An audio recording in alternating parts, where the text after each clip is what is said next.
Thank you, everyone, for joining us today.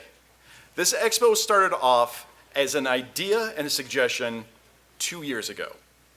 Through persistence and dedication, and maybe a little bit than just a little profanity, we were able to bring this together and drive it to completion. Thank you. Don't let me interrupt your applause. What we have here today is a collection of dreams made manifest through the medium of games. Each one a unique idea, a unique experience, a unique journey. And in this journey, I was definitely not alone. And therefore, I have a few thank you shout outs to make. To the Tech Valley game space, specifically Jamie Stevenson, Chris Spahn, Kat Paulin, and Ethan Hansen. To Corey Aldrich of ACE and Jay Cloder of Discover Albany for advisory support. To Danielle Sanzone and Jimmy Segredo for coordinating the social media postings. To Richard Lynn of Agora Media for foolishly accepting to help us out so late in the game to bring this to completion for us. To Andrew for recording the speaker sessions. And of course, the entire staff and crew of the Albany Capitol Center for letting us party here today. And now, we all know that you didn't come here to hear me speak, so it is my distinct honor and privilege to introduce to you today our keynote panel, a cross-disciplinary collaboration in game development moderated by our very own Jamie Stevenson. Jamie.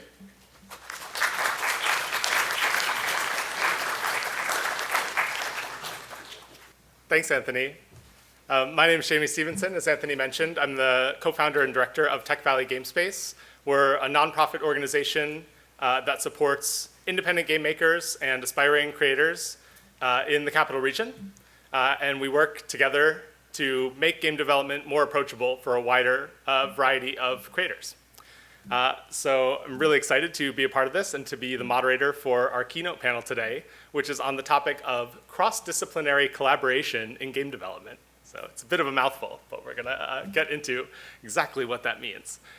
So I'd like to just call up all of my panelists, if you would join, because I'm gonna have you introduce yourself, if you'd be so kind. And I'm gonna give you some suggestions. This is a bench, so you might need to slide in. Yeah, these are like welded together, these chairs. And just so you all know, there's a button to mute and unmute the mic. Oh, thank God. Oh, great. Okay, good. Yeah, so For maximum tech goofs. we learn on the fly a lot in game development, and this panel will be no exception. So, yeah, so we have a really wonderful panel, and our final panelist has joined dramatically at the last moment. Hi, Cassandra. Hi, Cassandra. Cassandra's here. Yay. Woohoo. Welcome. Cool. And this is a bench, so just hop onto the end. Great. So I've introduced myself, and now I'd like to ask each of our panelists to just introduce themselves, a little bit about what they do, just a quick intro, if that's all right with all of you. And rather than ask you to immediately introduce yourself the second you got here, we'll start on the other end. Sure, thank you. Hi, I'm Quinn Miller, they, them. I am a producer by and large, though I wear a lot of hats. I've done a bunch of like social media and adjacent things. Most recently, I worked on Tectonica with Firehose Games, and previously I worked on Knockout City at Velan Studios. That you will hear that name a lot in the next 3 seconds. It's gonna be really fun for you. Hi, my name's Ezra Borman. I'm a programmer focused on like networking and online gameplay. I was previously at Velan Studios working on Knockout City, and I'm currently at Blizzard working on Overwatch. Good job. I'm Kai, they, them. I'm currently working at Velan Studios. I started as an intern and then got graduated to a big kid full-time character artist working on Knockout City, and now working on insert other stuff here, NDA, question mark, question mark, question mark.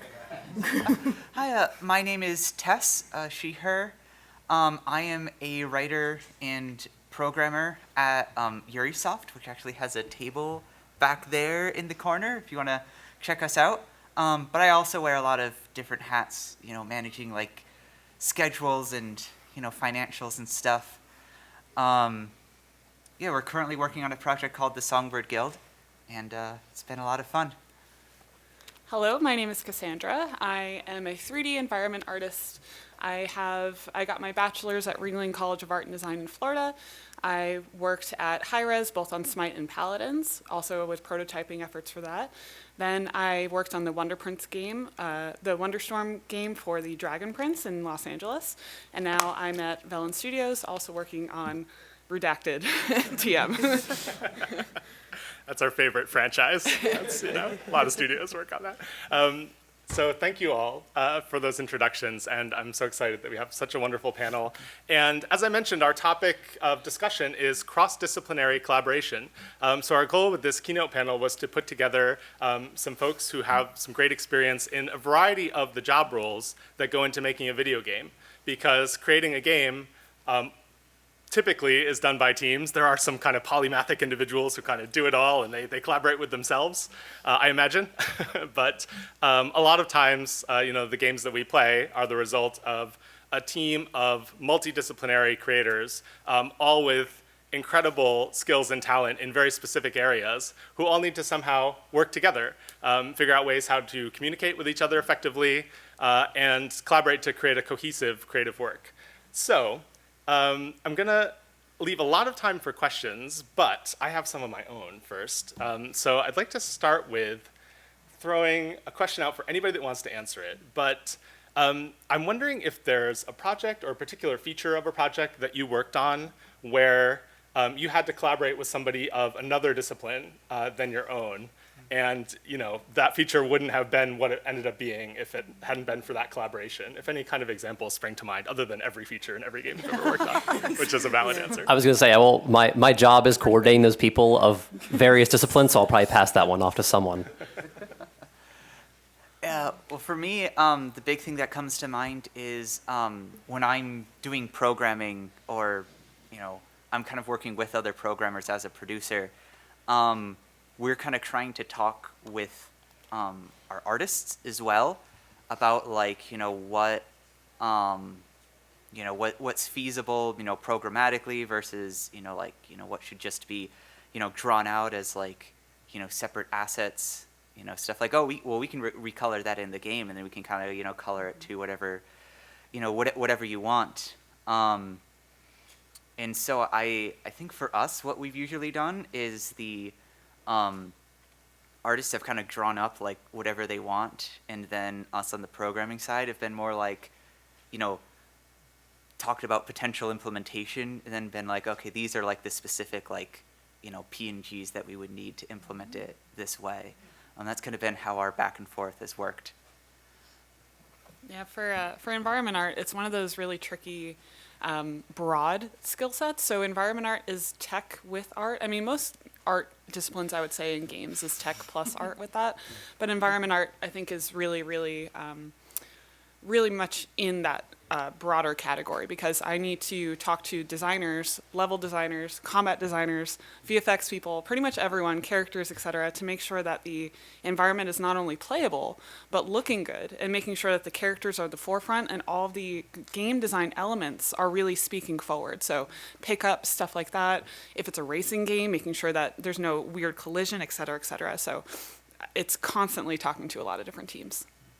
Yeah, and then in the character side of things, we're kind of this weird, fun crossroads between the 2D team, the 3D team, the animation team, the tech art team, and then also all of the programmers. So we have the fun role of kind of communicating back and forth a lot between departments to try to bridge the gap between the needs of concept and pie in the sky, awesome ideas, and then bringing them down into, hey, we need this to be optimized for the game functionality, and kind of finding a compromise between those two roles. So I know, for a specific example, we did a lot of that in Knockout City with, Season 7 comes to mind. We had a goo-based science season, and it was a lot of I want to do this awesome, really cool thing with all this slime monster stuff, and it was okay, how do we get there, So that's kind of the role that character art plays in that pipeline. Yeah. Yeah. Oh, wow. Okay. Damn. I really think you need this more than Quinn or I, but I don't know. It's a lot of pressure. It's teamwork right there. We got some collaboration going on. Discipline. We love to see it. From the programming perspective, since I'm mostly focused on server stuff, I actually pretty rarely work directly with artists, maybe UI artists on some features, but it's a lot of collaboration with other programmers from like server side to client side, as well as designers and production and QA as well, trying to make sure everyone is on the same page both about like what we're working on in terms of where we're trying to go, where we'll feasibly go, and where we are today. Yeah, QA really holds the fort in terms of that. Like, well, God bless them. Yeah, we all need to collaborate with QA. Stay on their good side, because they'll break our game. Which is kind of what we want. Rightfully so. Yeah. And my own background I didn't mention, in addition to organizing Tech Valley Game Spaces, as a programmer and designer. So if we need to hurl anything at a designer, like I might have been the person in one of those scenarios who was like, oh, we should do a cool slime monster, and then everybody else is had in their hands like, let's rein that in a little. It's part of the joy. So that's great. Thank you all. So I'm curious, just if folks could talk a little bit about like your specialization and maybe like what drew you to that particular area before we talk more about then how you work with folks from other disciplines. And maybe if you want to as well, what's like a skill that you've noticed people of other disciplines have that you're kind of like a little bit jealous of maybe, like you wish you want to like incorporate some more of, if that makes sense. But yeah, starting off simpler, what kind of drew you to your own area of specialization? Okay, so for environment art and 3D in specific, I really didn't like 3D at all for a long time. I didn't like ceramics in high school. I wasn't interested in any of that. I really like to draw a lot. I like to illustrate and then kind of clever things together. And I really like those projects in school where you make things out of a shoebox. You're like, oh, it's a diorama. Like, I loved doing that. And I didn't understand that that is technically 3D in a lot of ways. It's like I'm being a crafts person, you know?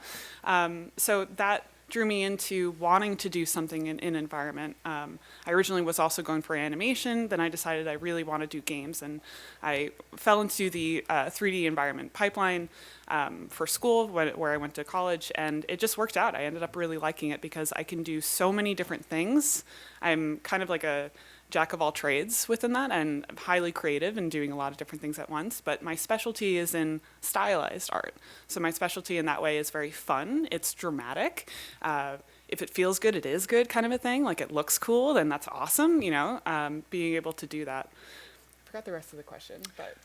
It's optional, but like something from another discipline, like people you've worked with, like a skill they have or yeah, trait I would that say the opposite side of that then. Like someone who's highly technical, someone who's highly logical in that way. So I can add the spice, but the reasoning to that, I have no idea. So someone who could explain that, that's awesome. People who can code, awesome. I tried.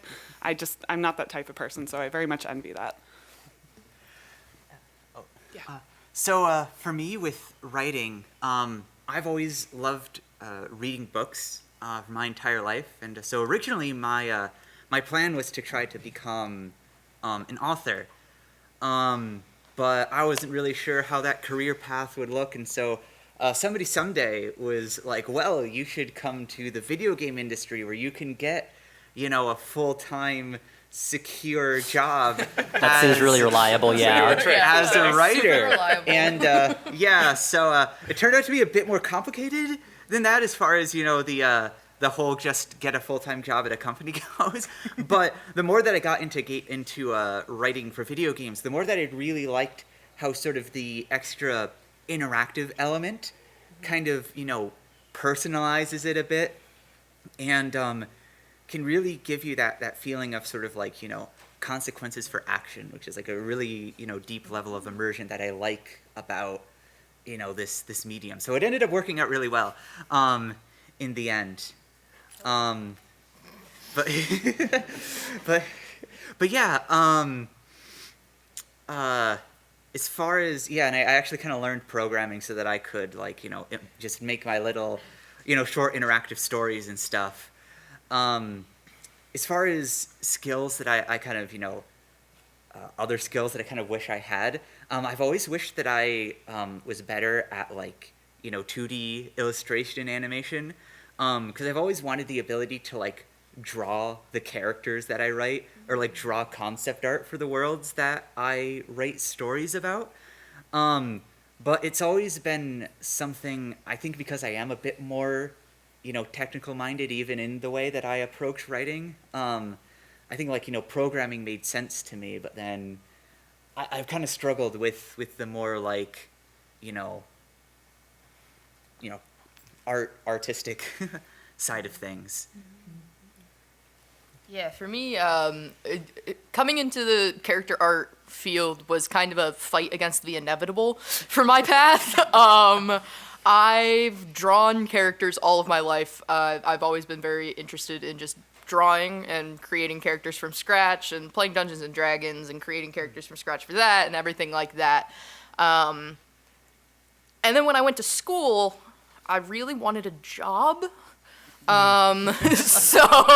And you also looked to the games industry? Yeah, immediately. It's wild. No, I initially started looking at graphic design, and then very quickly was told by my academic advisor that is not what my portfolio that I entered school with was good for. It was illustration, actually. But again, I wanted a job.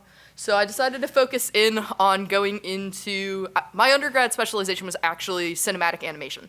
And I went through that program, and I went on an entire journey where I started being like, okay, I want to be an animator, because being an animator sounds cool and easy.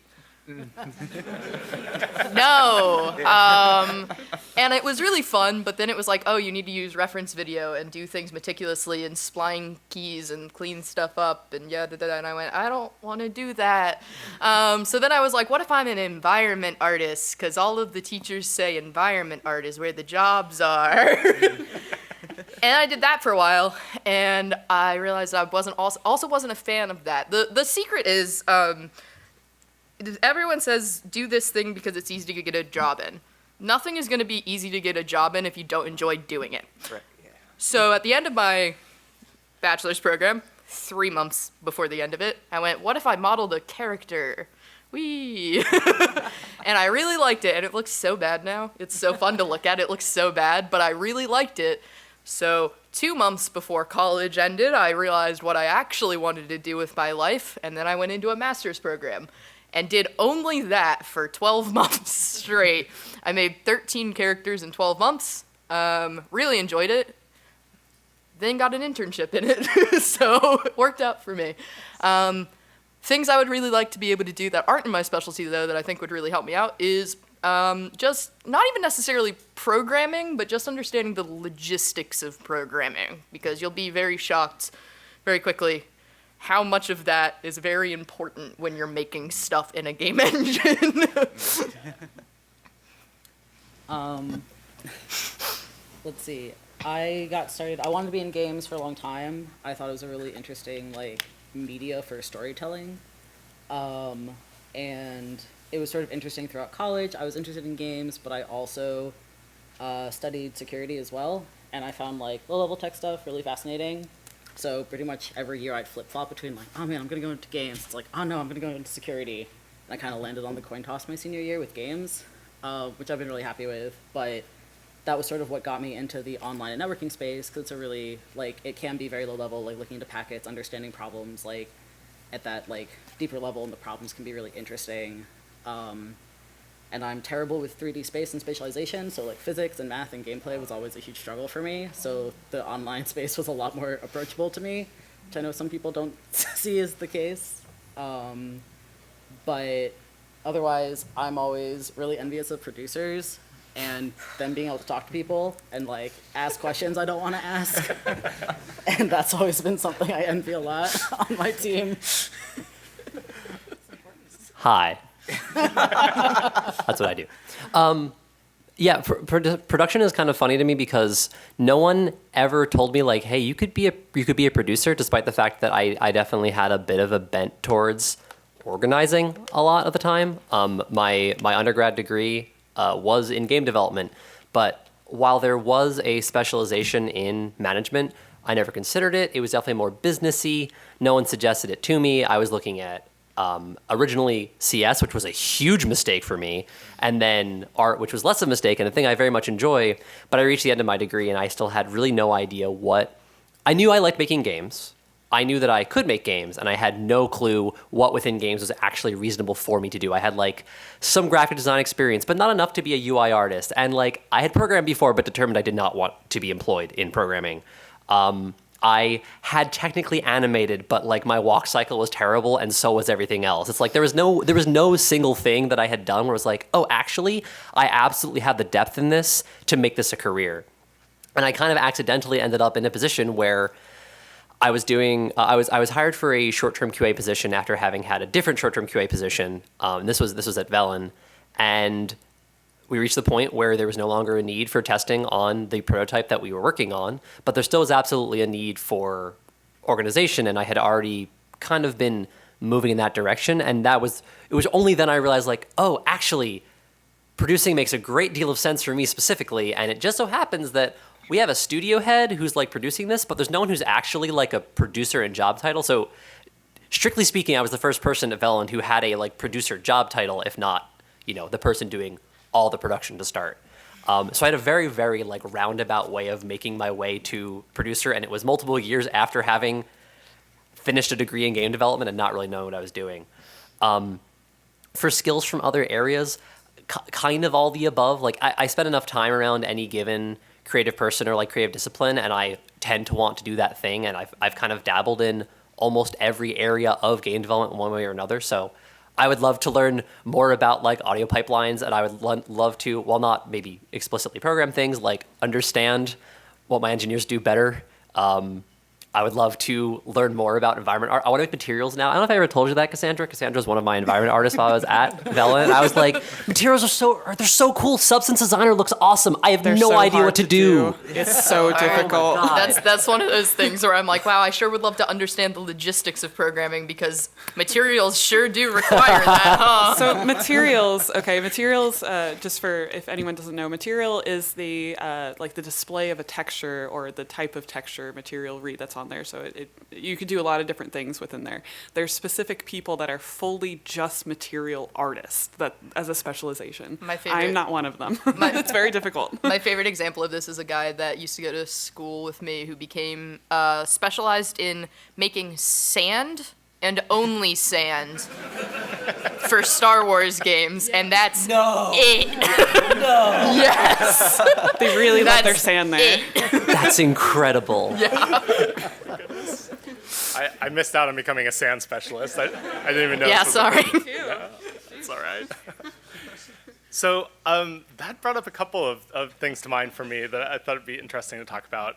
First of all, I just want to acknowledge, we would have needed a very long table to fit like all the different job roles that go into game making. And so we don't, to my knowledge, have a person who's done like extensive amount of like audio for games up here at the moment. But just curious out there, like do any of you do any audio, or are you interested in sort of like making music or making sound effects for anything? Wow, a bunch of you. Okay, cool. That's awesome. Well, we extend the table out to all of you, and we'll be opening up to audience Q&A in just a little bit. I'm just going to sneak in one or two last questions for our panelists. So talking about like hyper specialization, right? So even within, the broad job categories like an artist or a programmer, there's lots of kind of sub disciplines within that. And I'm just curious what your experience has been with collaborating from people who are within your kind of broad category, but have some other specialization, like any kind of notable examples that spring to mind, or how do you work with those folks? What are some of those other roles beyond yours that you have to collaborate with within your own bucket? Let's talk about the smartest man in environment art at our studio, Steve. Sure. Okay, so environment's one of those special ones that, as I mentioned before, where it's super broad, but it really depends on the type of studio that you're going to, where they will need more specialists than generalists. So I am a generalist, but I specialize in stylized art, so my art skews to that. But within environment art, there's, like I mentioned, materials artists, there's tech artists within there, there's level designers and world builders, there's prop builders, there's a lot of different things that you can do within that specialization. For instance, on my team, I have a team of 5, including myself. Everyone has their own little superpower, which is really cool. So my lead of my team, Steve, he's great. Shout out to Steve. He does a little bit of everything. He's much more of a tech art person who is a jack of all trades, and that helps the rest of our team. So if we have something specific that may come up in the dev cycle of, I don't know, for instance, one of my first studios, I made a lot of rewards and cosmetic pedestals for the characters to sit on. That was my specialty. I really like to do the cosmetic stuff. I really like to do the fun, pretty, exciting things that people can really gravitate towards. But hooking it up, I'll give it to someone else on my team to be able to have that as a specialty. So we all are like our own little Power Ranger within the Power Ranger squad, and we go, oh, you want this? You're better at this? Cool. Or maybe I want to try this time, and we'll be able to cycle between that. It really depends on what team you are. But as I mentioned, if you want to be at a larger studio, for instance, a AAA studio, they tend to have more specialty artists that are on there. So you may be the rock guy, like not rock music, for instance, that's fine, you could do that, but a rock, like as if I just sculpt rocks all day, and I'm very, very, very good at this. There's maybe 10 of us in the whole industry who could do it as well as I can. So they may hire that person for that specific instance. But for indie games, smaller studios, mid to small size studios, which is what I've really stuck to, they're more interested in everyone being which is what I tell my students. I also teach at RPI, surprise, which I also tell my students that I recommend that everyone be a Swiss Army knife with a laser pointer. So Swiss Army knife being a generalist, laser pointer, you're really good at one thing so that you have that superpower right there. See, writing is a very interesting beast in that sense, because if you go on to like the International Game Developers Association writers group and look at all the materials they have, they'll break it down into, you'll have, like maybe a lead writer at the top, you have narrative designers who sort of, they sit between the story and the design and talk about like, how different choices you might make in the game influence different ways the story might go, things like, are characters going to react to little things like, what you're wearing and stuff, and how might that work? There are just people, just called writers usually, who, fill in the dialogue, usually in like the spreadsheets that like, the narrative designers will make. Then you'll get like, I think they call it like technical writers or something, which are like writers that, really specialize in the tools that like, help implement like, dialogue and narrative structure into the game. You'll have, which I think is the coolest sounding job title in the world, lore master, which will be the person who just like, if you have like, a franchise like Star Wars that has all these different, books and, games and movies and stuff, the lore masters will help just collect all the little details about everything. They're basically wiki creators, but they get paid to to make them. And I'm sure somewhere out in the world there is a studio that has all these little specialties. But when I've been hired, it's usually pretty general. It's usually just, we need somebody to handle the narrative.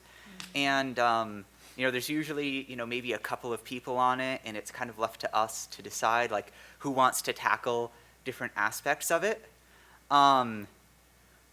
Probably, yeah, it is weird how general it will be sometimes. I was told at one of my jobs, here's a whole bunch of social media copy. We need you to write. And I was like, oh, okay. I guess that's fine. I guess it's still writing. And then probably the most bizarre one was I handed in some materials, and they were like, oh, it looks really good, but there's no art on them. And I'm like, oh, well, I'll reach out to the artists and see. They're like, no, you're the writer. You draw what they look like. Like, I can't. Hey, a job's a job, okay? A picture's worth 1,000 words, so we need 1,000 more, thank you. Yeah. So it is not set in stone at all. That's kind of one of the jokes, is like, I'm a writer. That means nobody actually knows like what I do. Like but yeah, for me, I've always really liked the kind of like narrative design elements. I mean, I always like, those like old like Infocom adventures and stuff. So like, getting into all the like, items and stats and whatnot, I always really, really kind of enjoyed, that type of stuff, and talk about like, interactivity and story structure and like that. But really, I've done a handful of different things. Most of my actual work has just been as, what people would call a writer, just being like, hey, we need a whole bunch of dialogue. It's like, okay. Yeah. Yeah. Character art is fun because character art is as I'm sure you've gathered, every specialty has its own subspecialties for forever. Character art's really fun because the specialties in character art are so broad that you can have entire studios that are just character art, and then you Google them and you look up their job listings and you're like, what's happening here? So I typically and historically have specialized in doing 3D characters, 3D stylized characters, and specifically hero characters, which is much more the full characters. On Knockout City, I created customization assets for Knockout City, which was everything from like just hair to just outfits to faces to everything, gliders, cars. I'm not great at cars, y'all. And that's why I didn't work on Rift Rally, the other Velan Studios game. I did. Yeah. I made cars. Yeah. Character art specializations, basically there's like, ooh, this pretty shiny character, right? But then you go granular. You go, I can be a hair artist, and hair artists are wizards. They terrify me. Where they're like, I'm gonna make this hair and make it work in a game, and you go, what? What do you mean? But you also have creature artist, which is like, I'm gonna veer off. I'm here. I know how characters work. I'm gonna veer off and go into animal land for a bit. Yeah. And you go, hello? You scare me. You have technical character artists that are like, hello, I'm here. I'm gonna go be work on rigs now, actually. I'm a tech artist now, goodbye, but I still love characters. And you talk to them, and their brains work in a completely different way than my brain works, and I wanna just sit there and root around in their head a little bit, And it's everything. Every specialty is everything in some sort of a way, and it just kind of depends on where your heart lands, where you end up. And it's very important to, like Cass said, it's very important to have a broad understanding of everything within that specialty to a degree, because especially, like Tess said too, it's depending on the studio that you are going to be at and the size of that studio, they're going to ask you to do everything under the sun of that specialty, or they'll ask you to do a really, really specific thing, and then also a little bit of everything under the sun, So. Yeah. I think programming definitely falls into a few broad categories. Like, if you're looking outside of games, you're going to have, full stack folks, you're going to have, client folks or back-end folks, people who are focusing on servers versus people who are focusing on what, a user sees. And in games, you're going to see things like a gameplay programmer or a graphics engineer, and you'll get these more niche specialties, people who only work on engines, people who are really doing threading and deep engine tech versus someone might specialize in tool development for engines, where they're focused with artists and designers and people are actually using the stuff that other people are creating. I think it oftentimes comes down to what you're interested in versus who you like working with. So if you only want to be working with other programmers, a client engineering role might not be the right choice because you're working extensively with UI, with design, whereas core tech engine development, you're probably working predominantly with programmers, unless you're doing that tool side of things. But if you're really interested in working with design, gameplay might be the right choice, or you love art, maybe that client side is the right choice. And I think programmers sort of specialize in these broad categories, but also in the general focus, multiple areas of interest, where it's oh, you might be really passionate about gameplay, but you also are really good at physics, and you do a lot of, or you love reading research papers, and you also do graphics as well, and kind of veering into those different areas. In my experience, like any other discipline you can understand, even like 5%, can make a huge difference. Whether that's for bug fixing or like, you know, someone's like, hey, everything's broken, and like looking at that, being able to say like, okay, well, like, is this a physics bug? Is this like the character spawned in wrong? Is this like their outfit is glitching out? Is this like an engine problem and like there's a compiler error? Like something is like a script is breaking and we don't realize it? Like kind of being able to just in broad buckets narrow down where things are. Sometimes that's just like, okay, you can't fix this problem, but you know who can fix that problem. And like that skill can be very helpful. When it comes to production, it's kind of, in some ways, it's almost news to me that there are production specialties, because I've just spent so much time, like Cassandra was saying, at indie studios where the size of teams is such that I'm kind of doing whatever needs doing. For Velan, Velan at the time was a studio of about 100 people, and I was probably helping to manage 20 to 25 people at any given time.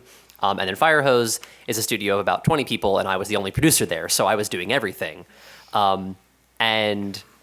As a result, I haven't necessarily needed to work with a lot of folks who are doing that high degree of specialization I'm expecting to as I'm looking at like larger companies. I now know that there are producers who specifically are working with, voiceover rather, and localization. And like that is what they are doing. And that there are folks who are doing just the art outsource producing for bigger studios. But I've never personally been in a position where that's been the thing I've needed to focus on. My heart to art outsource producers. Yeah, it's a lot of work. Oh. That's great. Thank you all. Thanks, everyone. So I'd like to, we have some time for questions, and I'd like to open it up. We have a microphone up here. If anybody has any questions for our illustrious panel, then come on up and... Good word. Yeah. Ooh. Makes me think of my toes. So I wanted to know if you had any advice on getting internships in the field of game design. For game design specifically? Yeah, I'm thinking about either like production like you're doing or programming. Okay. Sure. So when it comes to production, I think this is true of a lot of games disciplines, but there are so many ways that you can demonstrate your ability to help manage a team.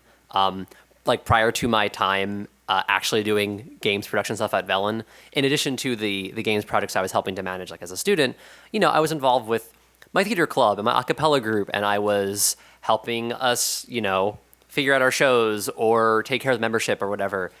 Those sorts of things definitely gave me both useful experience and good talking points to be able to be like, well, yes, here's a time that I had to help, settle an interdisciplinary dispute between two people. Just in this case, it was, the lighting designer and set design as opposed to, graphics and environment art or something.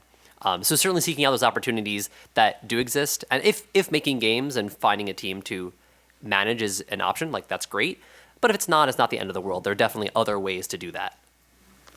Yeah, for programming specifically, I'd say like, I have a few thoughts, but the main like TLDR is game projects will get you so far.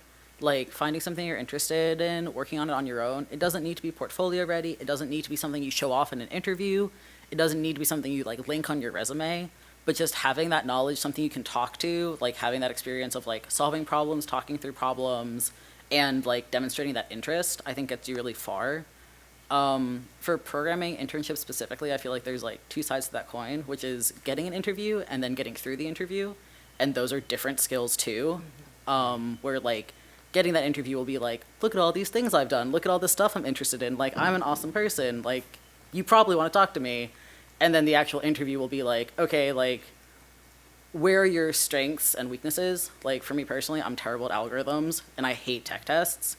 I'm really good at keeping big systems in my head, which is, like, why I like my job. But tech tests are often, like, very isolated problems, and I suck at those.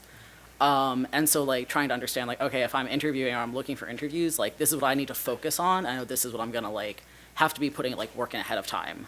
But like for some folks that might be like, oh, I'm really bad at talking to artists because like I'll overcomplicate what I'm like the problems I'm describing. I'll like get too technical with stuff, and like that's something you'll want to focus on and kind of figuring out like strengths and weaknesses of like how to get in the door and then like how to actually get through that interview.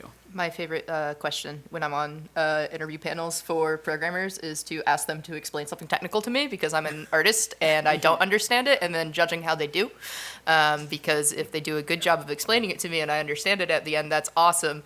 But a big thing of it is, can you explain the very complicated thing in your head without acting like you Belittling. without belittling me, Yeah. kind of a thing. It's a fun little thing. And some of that also is like, for some folks, it's like they just want to work with people who are really technical and they just have no interest in working with artists. And like sometimes that's fine, but then it's also like looking at what role you're trying to find. Like if you're looking for like a graphics internship, it's like oftentimes those are very deeply technical and like involve a lot of research and knowledge and working really closely with artists. And so trying to find that like balance of where your skills are and like finding roles you can grow into like things that you struggle with too.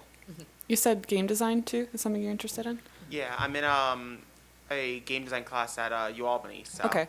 For game design, something that I would recommend is on Steam or any other platform, RPG Maker, Unity, Unreal, make your own little silly little game. Find a mechanic I've been that's doing, really interesting. Construct, so. Yeah, find a silly little mechanic that you like and just start prototyping things, because the more you do, the more that you're exposed to, the more that you know is fun and what isn't fun, and the more that you have under your belt to answer for questions and to be able to make conscious choices later for interviews and for other things. So I would highly recommend doing that. Thank you. It's my biggest advice for anybody trying to get into any field is just make bad things. Yeah. Just make bad You things. gotta get out of your system sometime. Like, you learn so much making awful stuff. Like, let me tell you. There's a saying in the industry that your first 10 games will be terrible, so get them out of the way quick. That's great advice. Thanks. Thank you. Thanks. Hey, how's it going today? Hello. Just want to let you all know that you are rock stars for the work that you've done. I just got the Knockout City art book, and just Hell so yeah. many incredible designs in there. In doing Knockout City and also the Hot Wheels game and the Mario Kart racer before that, your studio's probably worked with a lot of different huge licensed properties. What's it like, kind of doing art design with things that might have their own hyper-specific design Bible or things like that? So an interesting caveat here is that I think that none of us, actually I guess I don't know with you in Rift Rally, but I think that we were so focused on Knockout City that most of us were not working with either Mario Kart Live or Rift Rally. Is that all? Is that correct? Oh, great. Never mind. Yeah. Cassandra can say things. I'm going to stop talking. Yeah, so typically someone who's part of producing brand managers higher up in that way will be the person to talk between the different brands and IPs. So I, a lonely environment artist, I'm just kidding. But I'm just more focusing on what I'm doing rather than working with those direct companies. But in that way, we do get notes from those companies saying, hey, make sure that this thing is this particular way, or make sure that we want to keep this logo here, for instance. You need to keep the integrity of what they're trying to do so that you can do your job as well. On the flip side of something like that, as a environment artist, I am very detached from fans in a lot of ways, where I'm just kind of doing my work. I'm very excited. I'm like, yeah, they're going to like it. And then I don't usually realize about how much that they like certain IPs because I'm not the one that's in the conversation with it. So they're like, for instance, for Knockout City, one of our last collabs was with TMNT. So when that came out, people were just losing their minds. Like they were just so excited. I was like, oh yeah, that's pretty cool. Yeah, I did that. Yeah, cool, awesome. Like it's a very cool feeling in that way. But I don't directly communicate with those brands. So on the flip side, with Knockout City, we did a lot of collaborations, which was really, really fun. And a lot of those collaborations were driven by the customization side of things. So I think I worked on, I'm locking you in the eyes so I don't say anything I'm not supposed to. Among Us.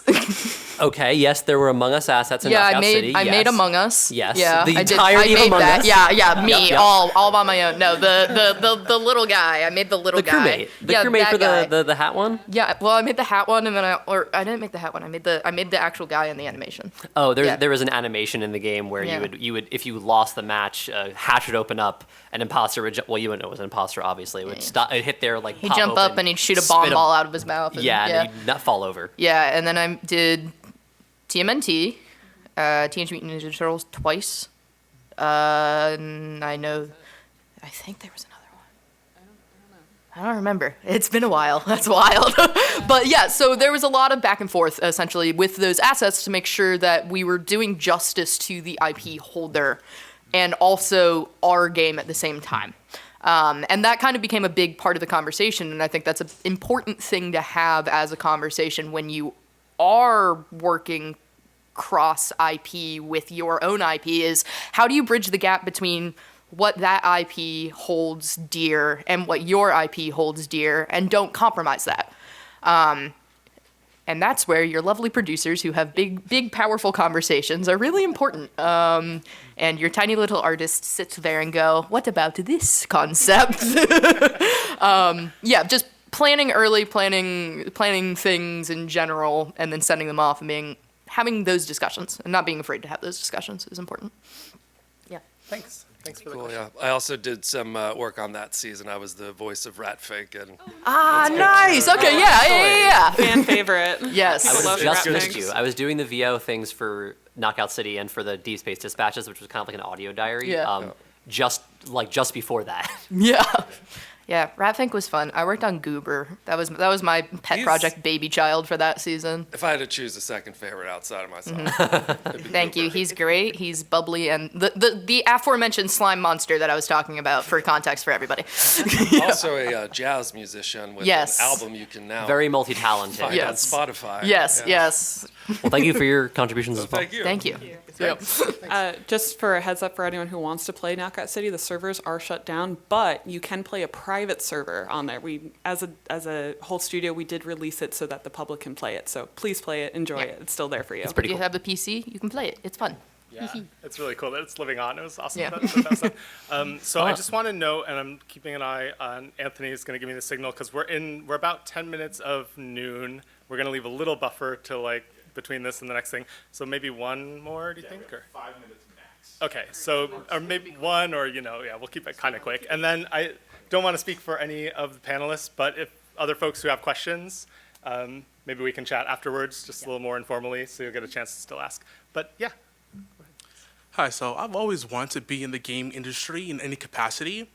And some of my friends growing up in high school, they went off to MIT to get a full-ride scholarship in game design and everything. Now, I'm not good at game development or anything, but what always inspired me was history.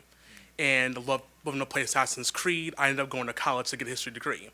How would you all recommend I get into the industry with a history degree? Interesting. I love that. Lore master, you say? So no, there's a lot of history research in writing.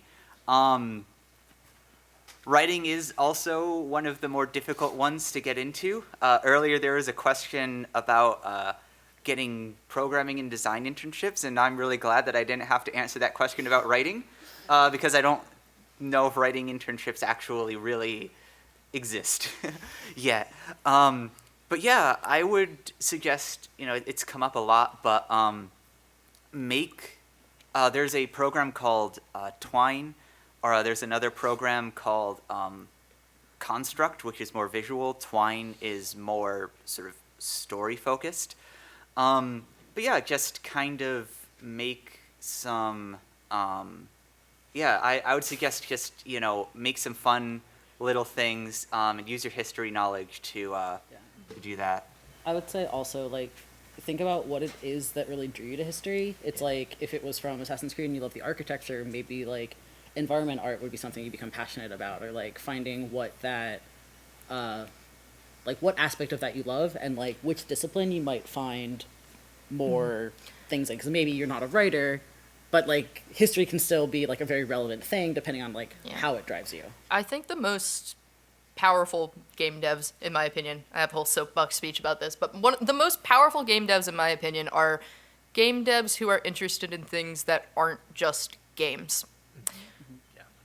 Because if you're just interested in games, you get into this cyclical loop of this thing that someone else made inspires me to make a thing that is similar ad nauseum for forever. So coming into the profession with a passion about something that isn't just game someone made before is crucially important no matter where you're going, and it's going to take you a far way.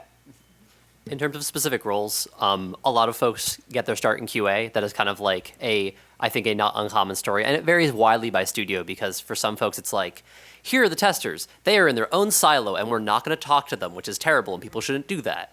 And like I got my start through QA. I happened to, through like a series of very fortuitous circumstances, have basically a QA internship. And then it happened later. I was in a studio where there was that degree of fluidity where, yes, I was doing QA things, but also there was actually the space for me to learn more in other areas. So it's going to vary vastly by studio. But QA is, while it's definitely, don't get me wrong, it's like very skilled labor, and QA testers are super underappreciated, and like, please thank your QA testers and also pay them more for the love of God. Very underappreciated, but like is a role that a lot of studios, you could get a job in QA not having necessarily had prior games industry experience, as long as you can demonstrate like the aptitude and the degree of analytical thinking that is necessary for the role. Another thing too, for anyone kind of trying to break into the industry is there are these things called game jams, which would be you make a game about a certain theme within a certain amount of time. There's a website called itch.io, which has a lot of longer themed jams. So I can't think of any off the top of my head, but I mean, there's like 7 related to the LGBT community that I've participated in. So I'm sure there's more than one related to history, because there's literally like hundreds of options on there. TVGS actually has a not sponsored, but there's a Pixels in Progress. Pixels for Progress. Yeah, we've got more info about it at our booth. That's coming up November 4th. We'll be organizing a game jam. Yeah, that could be something to participate in. But the good thing I think about game jams are that you get to work with people, and so not only do you get to do more because you've got more people, but it also shows. And if you just make a Twine game about like in an ancient city that you like, that shows that you can write. But if you make a collaborative visual novel or Twine game or something, or something else theoretically, or something, whatever you want to do, but just if you make a collaborative game, then 48-hour game jam is not really the place to make anything too big, but make bad stuff. Exactly. Go collaboratively as well. So you get to work with other people, and that's a huge skill, to be able to. That's what this whole thing is about, is working with other people. Mm-hmm. You brought us full circle, Tess. So I'm sorry to interrupt, but we are at time now. So we'll have to leave up there for questions. But as I said, I think everyone here would, I imagine, be happy to talk one-on-one if you have questions. I love talking. You're good. We mentioned some things like Twine. There was some talk about voice acting. There's some other great talks coming up. Check the schedule, because there's really cool stuff coming up soon. Voice acting related talk about how to get started from Kevin Urban. And there's some great talks about starting your own business and getting it funded coming up. So stay tuned. And I'm going to turn it back to Anthony. Did you have anything to say? And please join me in giving a round of applause to our panelists.